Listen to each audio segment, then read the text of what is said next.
PJ Malonzo, former Caloocan City Councilor and son of former Mayor Ray Malonzo, is aiming to bring fresh leadership to Caloocan as he runs for vice mayor under Team Trillanes. A public servant, educator, and former actor, he blends experience from different fields in pursuit of good governance. What drives his renewed push to serve one of Metro Manila's largest cities? Joining us this morning live at the BNC studio is PJ Malonzo. Good morning, PJ. Hi, magandang umaga po, Attorney Karen Jimeno. Thank you for having me here today. Okay, we'll start things light. We'll show you photos in our LED and then tell us what they mean to you. So let's start with this picture. So this is your family with your dad, Mayor Malonzo. What was it like growing up with your dad na Bruce Lee of the Philippines tapos naging mayor of Caloocan? Of course, for us, kami, being an obedient son, no, he was my mentor, he was my idol. So I was able to learn a lot from him. But of course, when you enter into politics, mahirap din to overcome his shadow, hindi ba? You need to come up with your own name, you need to come up with your own identity. Kasi when I started in politics, ano lang yan, siya yung anak ni Malonzo, And then because of my hard work, siguro, it paid me well din naman na, yun na, I was able to connect to the people, then people started calling me PJ Malonzo na by my name. So dati anak talaga? Anak lang talaga hindi ba? Because at that time, he was very famous naman when he started acting. Yeah. And then when he became the first mayor to finish his term. No? I was going to ask the same thing about your footsteps in acting kasi sinundan mo rin yung footsteps niya as an actor even before you entered politics. Did you have that same experience that people were calling you as the anak of Ray Malonzo? Kasama na rin naman no. For me, ano naman, it's a compliment naman to be called as the son of Ray Malonzo because for me, wala naman siyang ginawang masama, no? And he was famous at one point in time. And yun nga, naging Bruce Lee nga rin siya ng Pilipinas. So definitely, marami ring nag-idolize sa kanya.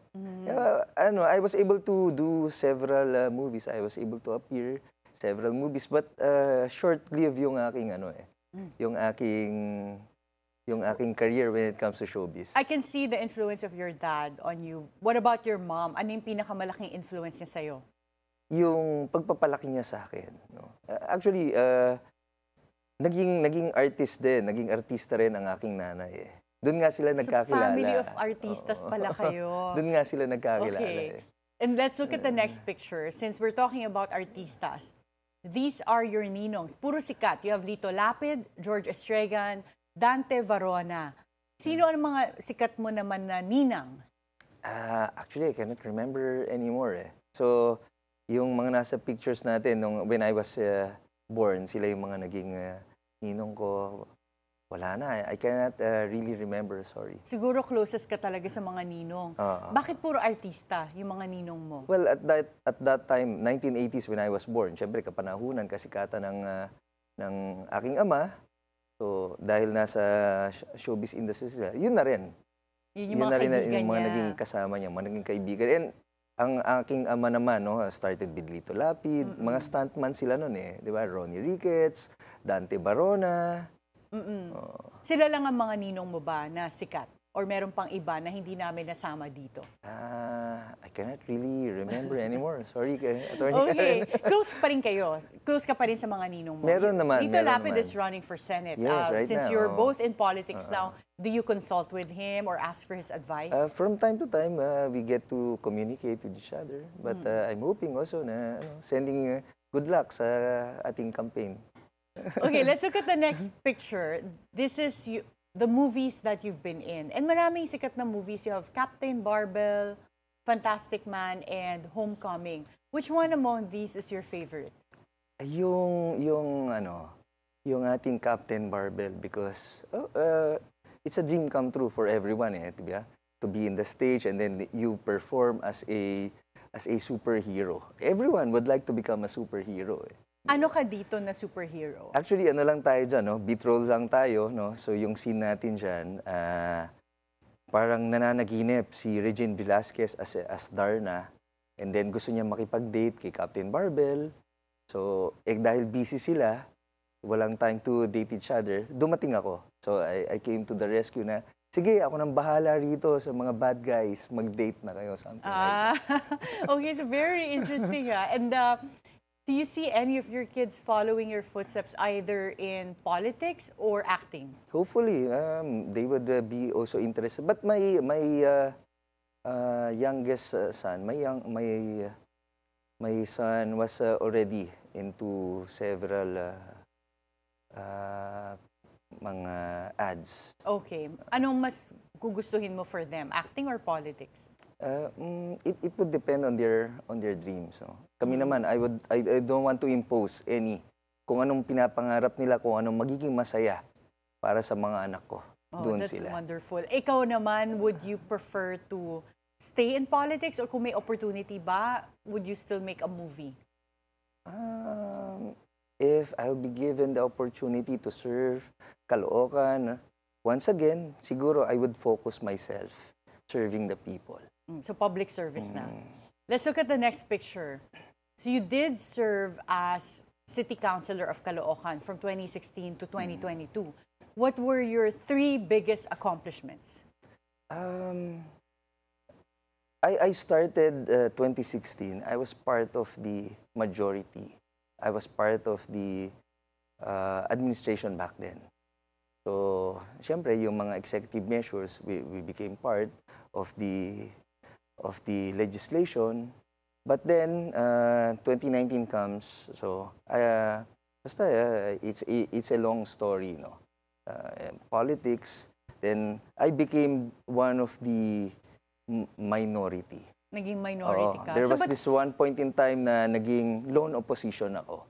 So from there, I was able to commit myself into guarding or safeguarding the money of the people. Siyempre, iba yung role ng majority sa minority. But bakit ka naging opposition? This was in 2019. 2019. But from 2016 to 2019, there was no change in terms of the administration. But how did you become part of the opposition? Actually, kahit na ako rin, nung una, hindi ko rin nalaman nangyari. Kasi 2019, October, before the 2018 filing of candidacy, magkakasama pa kami. No? We were under the same party. And then after filing, 1 month, 2 months after, hindi na pala ako kasama sa grupo noon. Are you talking about PDP Laban or a different party? No, a different party. Okay. So you're talking about more the local party in Caloocan. Dati majority ka and then naging minority. But going back, what was your biggest accomplishment as city councilor? Siguro yung pagbabantay sa pera ng taong bayan, ginampanan natin ang ating trabaho ng masigasig.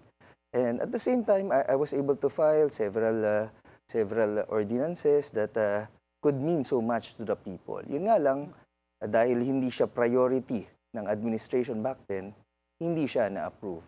Okay, now you're running as vice mayor, you would have an opportunity to push for those ordinances should you make it as vice mayor. What ordinance for you is a priority? Of course, because I'm under with Senator Trillanes, no, we call ourselves nga as Team Trillanes. At pag sinabi mong Trillanes, laging ano yan ang kanyang pagkatao is coined to being anti-corrupt. No? Sa akin naman, may resibo rin naman ako. So, actually, we have a good team kasi ako nung naging konsyal ako, so ang pinaglaban ko noon is the Freedom of Information Ordinance, no? The FOI or the Transparency Ordinance. Kasi for us, if we could have this kind of ordinance in our local government, majority of the corruption, may iwasan na natin di ba? Kasi the transaction of the local government would be more open to the public. So you're really prioritizing yung transparency and the efficient use of public funds in Caloocan City. Tama naman, di ba? Kasi lahat naman ng naupo dyan, definitely meron at merong naman nagawa, di ba? And PJ, you are the son of a former mayor. Ano ang masasabi mo sa issue ng political dynasty sa Caloocan City? But before you answer that question, we'll have to take a short break. At the Forefront, we'll return.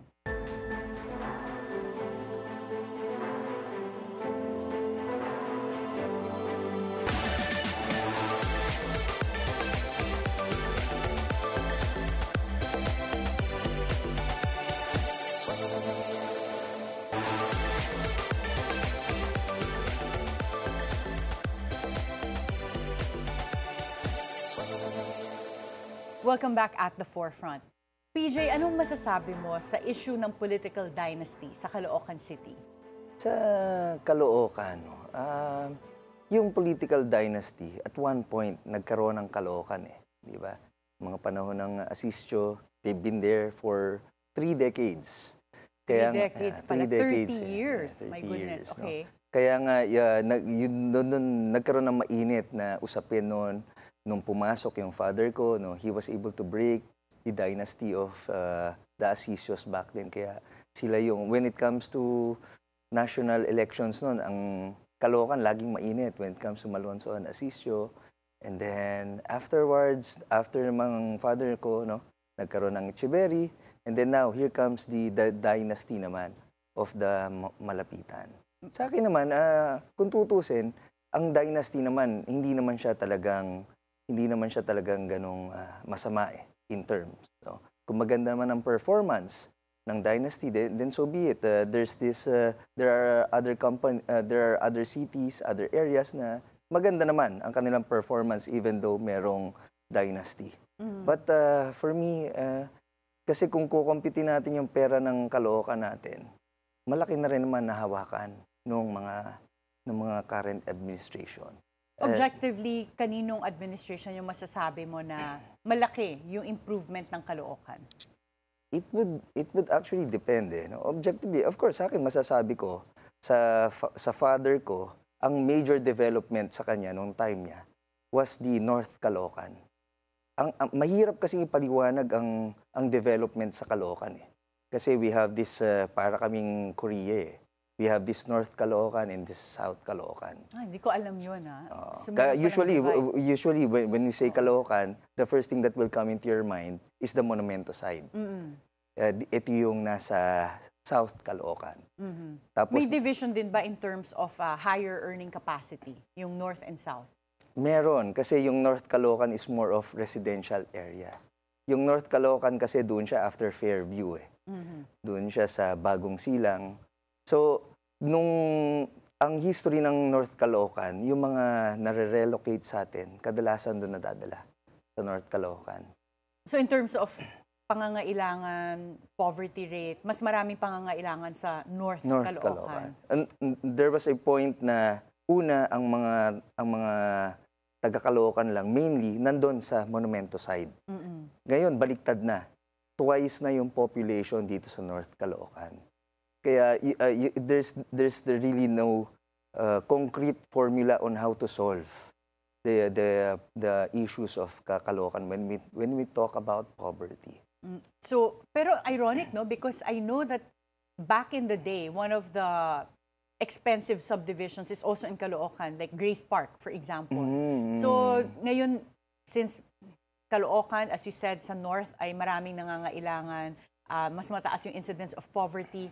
What is Team Trillanes offering as a platform to address poverty? Yan. Thank you for asking that question, Attorney Karen. Yung current administration kasi, kaya sinasabi kong maganda naman in a sense yung kanilang mga nagawa kasi nagpatayo sila ng maraming mga buildings, maraming infrastructures na mapapakinabangan ng mga taga-Caloocan. Kaso nga lang, ngayon, yung nakaupong batang mayor natin, pag-upo ng termino niya, nangutang siya kagad ng 3.4 billion pesos. Of course, you'd be able to make use of that funds. Napakalaki, napakaganda, no? But then, magkakaroon ka rin naman ng setback. Alam naman natin, kapag na may utang ka, you have this, you'll be paying so much interest. Millions, we're talking about millions of interest dito. Hundreds of millions. So, magkakaroon ka rin ng setback. Ngayon, kami po sa Team Trillanes, we would like to address yung mga daily issues ng mga constituents natin. If you would research dito sa buong Metro Manila, yung mga Caloocan senior citizens lang ang walang regular benefits coming from the local government code. So, paano Coming from the local nyo government, i-fund sorry. yung tulong sa mga citizens sa pang-araw-araw nila, including benefits to seniors, kung merong malaking utang yung Caloocan City? Kaya nga, ang gusto ng team namin na titigil na tayo sa pagpapatayo ng mga infrastructures. Tatapusin yung mga existing projects, yung mga existing programs, and then we would divert our main fund for the development of the constituents into giving, yun nga, ating mga regular na mga benepisyo. And we would also like to address the issues of our healthcare. Sa Caloocan, marami ring problema pagdating sa ating mga ospital, kulang sa gamit, kulang sa mga services pa na sa tingin namin kung ma-address natin yung mga ganitong klaseng bagay. Paano nyo gagawin na hindi maging in the form of ayuda? Or yung ayuda ba ang iniisip ninyong paraan to address the daily needs of your constituents? Actually, sa akin, if I would, my opinion on this ayuda, hindi natin dapat na binubusog masyado ang constituents natin ng ayuda eh. Kasi nasasanay din yung mga tao na nanghihingi na lang sa atin. Sabi nga, di ba, sa atin, turuan natin na mangisda instead of giving fish to those people around us para magkaroon din sila ng certain skills, magkaroon din sila ng independency on their own. So, paano nyo gagawin yung livelihood program? When it comes to livelihood program, ang gusto ng team namin, we would create so much scholarship programs na magkakaroon din ng certain allowances yung mga gusto magte-take, especially those people who would like to venture dun sa mga technical skills natin. Para mas magkaroon ng opportunity. Marami naman sa mga taga-Caloocan, gusto nilang mag-aral, gusto nilang makapagtapos, kaso nga they are not well-equipped financially, kaya bibigyan natin sila ng easy access. Kung hindi man natin sila kagad mabigyan ng opportunity to take a higher form of education, siguro kung makapagtapos sila ng technical skills, makakapag-abroad sila or makakakuha sila ng maayos-ayos na mga trabaho dito sa ating syudad o bansa. And then later on, probably they can make use of that for them to finish their school. Well, you call yourselves as Team Trillanes. What is it like working with former Senator Sonny Trillanes? At for me, kasi syempre unang pagkita mo sa ang kanyang personality, sundalo, no? He's magdalo. Kaya nung una, akala ko, first impression ko sa kanya, na very stiff siya. Syempre, pag sundalo ka, you have this certain aura na kailangan. Yeah. You have this decorum. But when you get to know him, malayong malayo eh. Sa yung kanyang image, tapos, di ba, maraming pa ngayon na because of his principles, marami siyang nakabangga na malalaking tao na eventually yung kanyang pagkatao sinaraan pa na kung ano-ano mga issues nilabas laban sa kanya.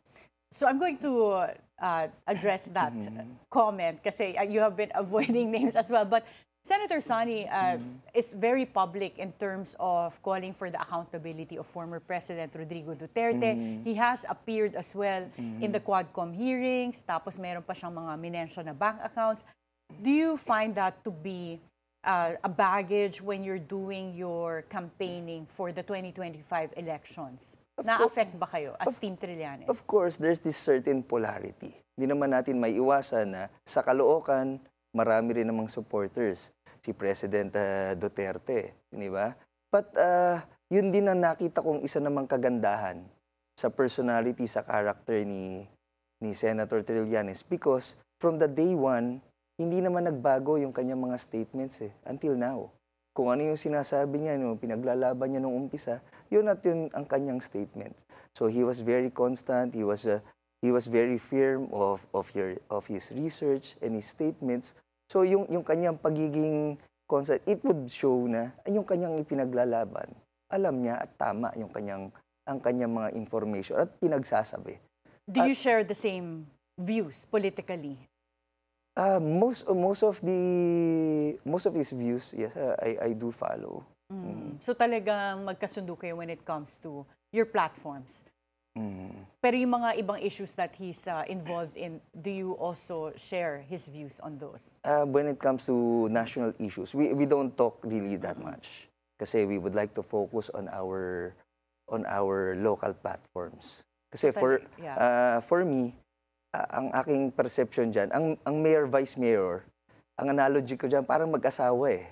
Di ba? The mayor is the provider. Dahil because we give the power to the local chief executive na siya ang gumastos ng pera, saan natin dadalhin, anong bibigay natin. Ang vice mayor naman, more of on the other side of the coin. Eh. Lalo na sa legislation, sa local ordinances. Right now, to get to know you better, we'll provide you with categories and then you choose one without having to explain. Okay. So, first, basketball or bowling? Bowling. Action films or comedy? Comedy. Mobile Legends or Valorant? Valorant, maybe. Is that a game ba? I'm not familiar. It's a PC game. PC game. So mahilig ka? You're a gamer? Yes, I am. Oh, okay. Netflix or YouTube? Netflix. Teaching students or assessing trainees? Teaching students. Morning meetings or late night planning? Morning meetings. So you're a morning person? I'm a mix of both, but I do wake up early. And we'll ask you a question and you just have to briefly answer. Favorite dining place in Caloocan? Pares area, any Pares area. Pares, mahilig kayo sa Pares. Closest body in the Caloocan Council? Right now, Wewel De Leon. Sino? Wewel De Leon. Wewel De Leon. I see you also running for councilor. Yes, again. he's an incumbent right now. Oo. So baka magkita kayo sa 2025 if you both make it as mayor, vice mayor, and as Actually, council. he's part of our team. Sa Team Trillanes din. Okay. One trait of your father, Ray Malonzo, that you admire the most? His resiliency. Very resilient pala yung dad mo. What's one thing people don't know about you? I like to laugh. I'm a very light-hearted person. Talaga. You seem to be very serious. So pag kayo pala ni Senator Sonny, pag magkasama kayo, you have light moments. Kasi pareho kayong yung perception sa inyo. To me, baka parang very stiff and very formal. So, pag kayong dalawa ba, madalas kayo magbiroan din? Oh, most of the times. No, most of the times. Our conversation, our meetings would always come up with several jokes. So it's going to be a tough campaign in Caloocan. Despite the challenges, where do you draw strength from? And what is one thing that you can say that Team Trillanes will make a difference in for Caloocan should you make it as mayor and vice mayor? Of course, no. Ang kalaban namin is a well-known dynasty. They've been here so long. Right now, meron silang congressman, meron silang mayor, and they also have a councilor. Kaya mabigat ang laban ng Team Trillanes. But the strength that we're getting from are from the people as well.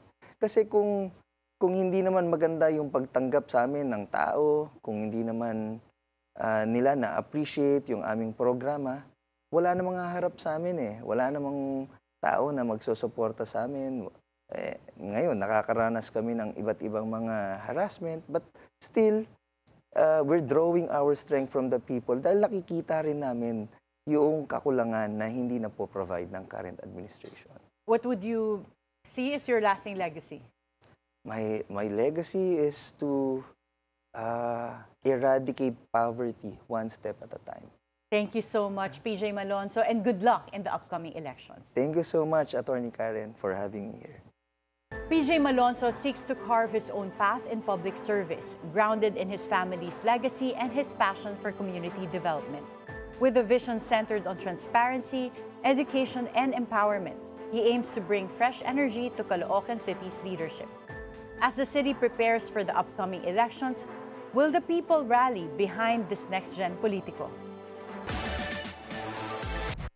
Make your Holy Week meaningful and draw strength for what's ahead. This is Attorney Karen Jimeno. Thank you for spending your hour with us and have a blessed Holy Week.